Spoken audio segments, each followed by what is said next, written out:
Assalamualaikum warahmatullahi wabarakatuh. Halo, selamat pagi. Saudara mahasiswa, kita berjumpa kembali untuk membahas tentang pengembangan media dan pesan. Sebagai seorang pengembang atau aktivis kesehatan, tentunya banyak hal yang bisa kita berikan informasi kepada masyarakat melalui sebuah media-media yang mudah dikenal, mudah dipahami, dan juga yang paling penting adalah mudah untuk menginspirasi dari masyarakat pengguna. Saudara mahasiswa, ada sebuah pertanyaan. Mengapa harus ada pesan dan mengapa harus ada media? Siapa yang ingin memberikan komentar? Pertanyaan ini silahkan nanti Anda jawab melalui kolom komentar dalam program e-learning kali ini. Nah, saudara mahasiswa, pesan itu adalah ungkapan yang dibahas dari komunikator ke komunikan. Komunikator adalah orang sebagai sumber informasi dan komunikan adalah orang yang mendengarkan. Tentu dalam hal ini adalah tujuan komunikasinya mengembangkan suatu pesan, sehingga diperlukan antara ilmu dan seni. Gagasan-gagasan yang indah, gagasan-gagasan yang mudah, dan mudah dipahami dan mudah dimengerti, itulah menjadi sebuah keunikan dari sebuah pesan. Akhir-akhir ini kita menerima beragam infografis tentang penyakit corona, katakanlah begitu. Ada juga pesan-pesan yang dikemas dalam bentuk video. Ada juga pesan-pesan yang dikemas dalam bentuk yang lebih formal. Semuanya tentu memerlukan seni. Seni untuk mengemas sebuah pesan itu. Dan yang paling penting adalah inti dari pesan itu sampai kepada sosok yang kita sebut dengan komunikan.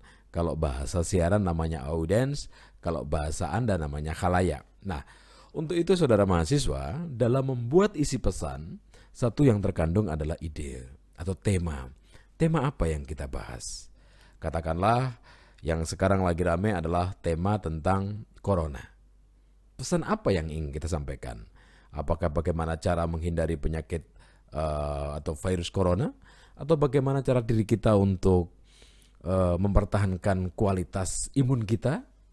Semuanya adalah tergantung dari tema dan isi pesan. Dan langkah berikutnya adalah menvisualisasikan, menggambar, mendeskripsikan baik dalam bentuk gambar bergerak maupun gambar diam. Contoh, di beberapa baliho-baliho, beberapa pesan-pesan yang sekarang beredar di mana-mana menandakan adalah ada tema yang diusung, ada isi yang ingin disampaikan, dan divisualisasikan semenarik mungkin. Karena pandangan mata dari sebuah pesan itu adalah pertama kemasan. Ketika secara visual tidak menarik, maka orang tidak akan membaca isi pesan itu. Bahkan tema pun jauh dari sebuah harapan. Untuk itu, saudara, ada 7 kriteria untuk memberikan pesan agar efektif.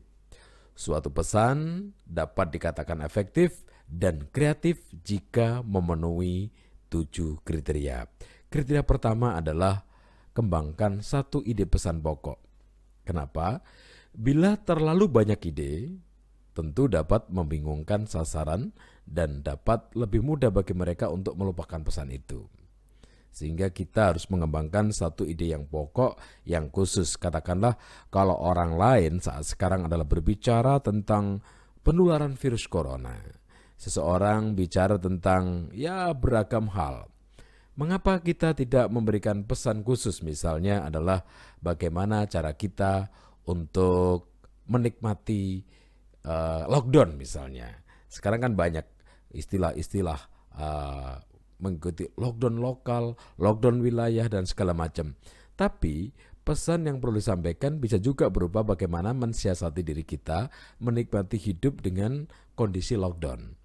Nah, itu satu, mengembangkan satu ide pokok yang orang lain tidak kembangkan, maka orang lain akan mengingat Anda.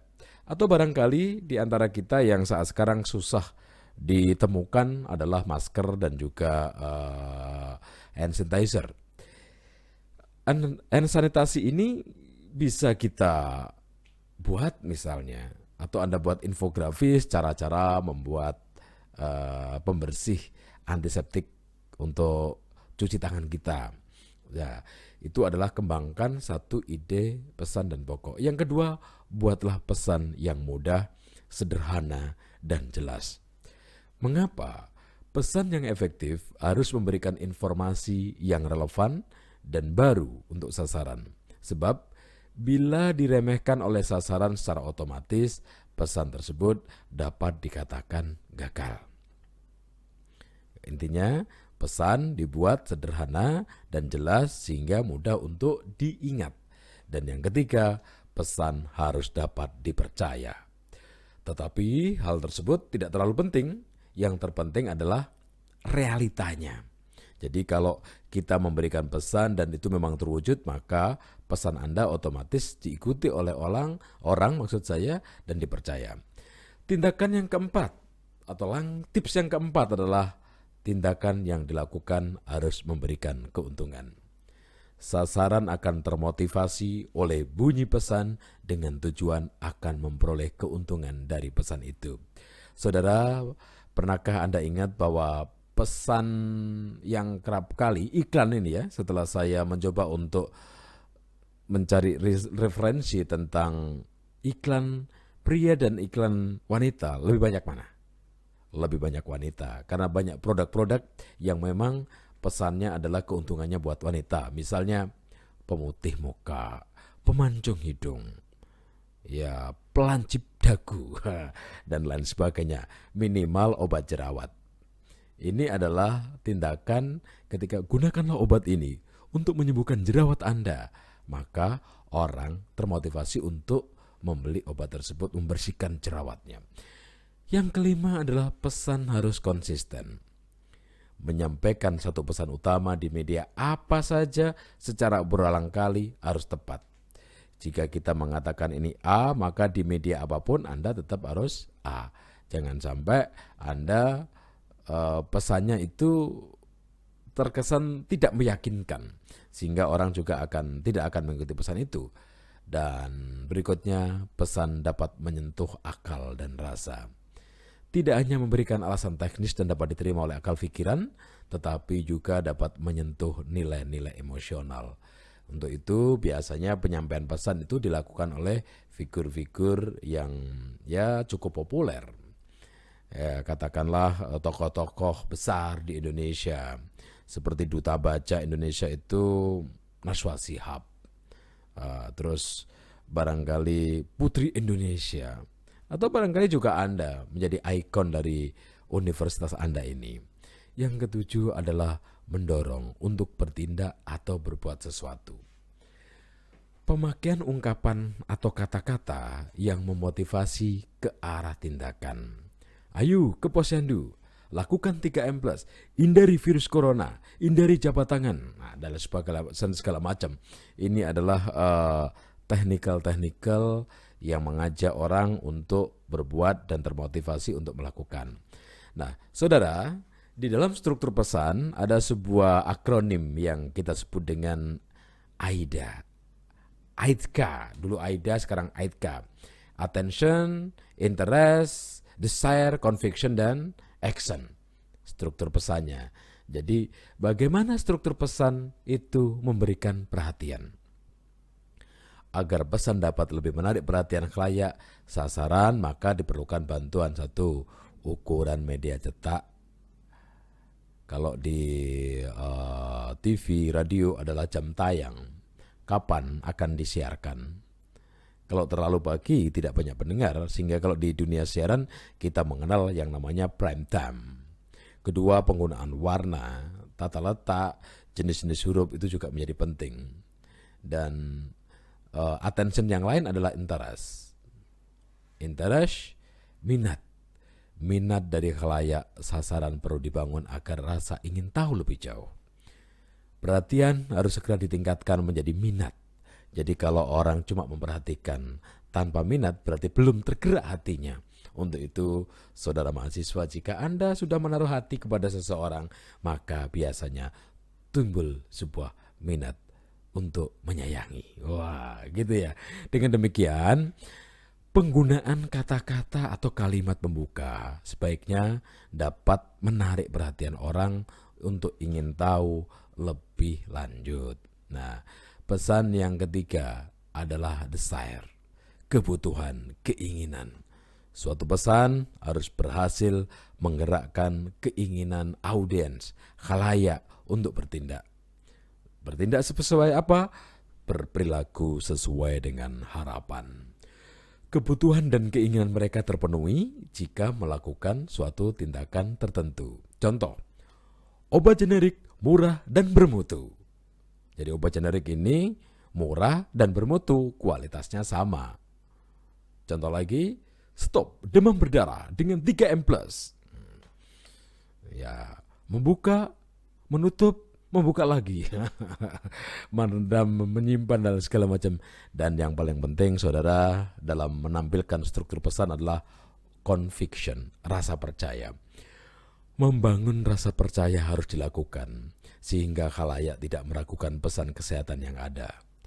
Dengan adanya bukti-bukti terkait, bahkan jika memungkinkan dilengkapi dengan gambar-gambar terkait informasi dan pesan kesehatan tersebut, maka insya Allah khalayak dapat semakin mempercayai informasi pesan kesehatan yang dimaksud.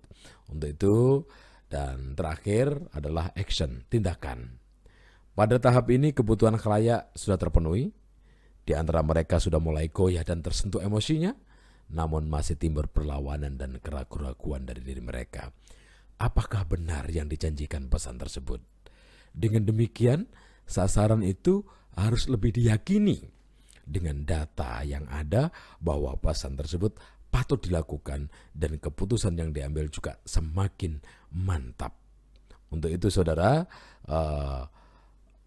satu hal yang penting buat kita adalah memahami manusia spesies visual. Bagaimana cara sajikan data merebut perhatian mereka. Kita kerap kali senang untuk melihat gambar daripada mengingat sebuah kata-kata.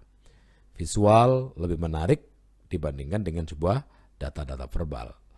Sehingga ini tampilan-tampilan. Kalau kita melihat data bahwa sumber dari Neumann 2013 mengatakan 70% reseptor sensorik itu berada di mata. Makanya kalau kita ada sesuatu yang unik, biasanya mata itu duluan untuk melihat, bahkan tak mampu untuk kembali tolehannya. 50% otak terlibat dalam proses visual dan 1/10 detik waktu untuk memahami adegan visual itu. Untuk itu saudara, contoh ini adalah poster. Jadi poster stunting kerdil. Ini kan simpel sekali ya. Jadi ini anak yang tumbuh tinggi, ini adalah korban stunting. Sehingga perlu sebuah pencegahan itu penting. Stunting, pencegahan itu penting. Dicegah dengan apa? Dengan pemberian gizi yang cukup. Poster atau plakat adalah karya seni, desain grafis yang memuat komposisi gambar dan huruf di atas kertas yang berukuran besar atau kecil. Untuk itu saudara, tugas Anda juga nanti adalah membuat poster tentang pesan-pesan promosi kesehatan. Ya, nantinya kita akan ajarkan desain-desain yang cocok untuk Anda. Berikutnya lagi, perlu Anda juga mengenal istilah ukuran. Jadi kalau kertas itu paling besar adalah A1. Ketika A1 dibelah, jadi kan A0 paling besar, A1 itu terpisah dari A0, maka pisahan dari A1 adalah A2, A2 A3, A3 ketika separuh maka jadi A4, selanjutnya dan selanjutnya. Begitu. Leaflet, ini adalah beberapa contoh-contoh leaflet. Novel leaflet seperti ini adalah tidak perlu lipatan. Kalau ini adalah 2 kali lipatan, 3 kali lipatan, sampai ada 5 kali lipatan ya. Jadi leaflet itu nampaknya ya masih merupakan sarana untuk menyampaikan pesan yang cukup efektif karena biasanya bisa dimasukkan di tas, bisa dibawa, kapan-kapan bisa dibaca. Apalagi leaflet itu tentu harus terbuat dari bahan yang bagus. Karena kalau terbuat dari bahan yang tipis biasanya masyarakat kita cenderung untuk setelah dibaca baru dibuang, akan menimbulkan sampah baru. Tetapi kalau leaflet kemasannya bagus biasanya akan dijadikan kenang-kenangan di rumah. Oke ya, ini contoh flyer. Jadi beda leaflet dan flyer. Flyer juga bisa merupakan pesan seperti seperti poster, namun lebih banyak memuat kalimat-kalimat yang relatif menjelaskan. Jadi kalimatnya dibandingkan dengan poster lebih banyak kalimatnya flyers. spanduk seperti yang kita lihat. Nah, saudara mahasiswa bawa spanduk dan banner. Spanduk adalah sebuah kain rentang yang berisi propaganda, slogan, atau juga berita yang juga perlu diketahui oleh umum. Seperti kita lihat tampilan seperti ini, rebutan tempat begitu ya. Dan kalau ini adalah banner. Kalau banner adalah salah satu media promosi yang dicetak dengan print digital, biasanya ditampilkan berdiri. Seperti yang tampak di kampus kita, ada visi misi dan segala macam banner. Nanti barangkali kita juga akan ajarkan Anda bagaimana membuat banner. Dan itu menjadi sebuah tugas akhir nanti di perkuliahan ini. Untuk itu saudara mahasiswa, yang lain yang bisa kita gunakan juga lembar fakta. Gambaran umum dari sebuah fakta yang kita buat lebih ringkas, ya semacam infografis begitu ya, tapi lebih detail. Dan ini tentunya tidak bisa dipasang di tempat yang besar, sehingga hanya bisa dipasang di tempat mading ya, majalah dinding atau juga majalah-majalah yang berada di tempat-tempat informasi umum gitu. Baik saudara mahasiswa, itulah perjumpaan kita pengantar perkuliahan pada kesempatan hari ini, dan jaga diri baik-baik, hindari kerumunan masyarakat yang lebih banyak sehingga kita bisa lebih sehat dan terhindar dari segala penyakit yang tidak kita inginkan. Wassalamualaikum warahmatullahi wabarakatuh.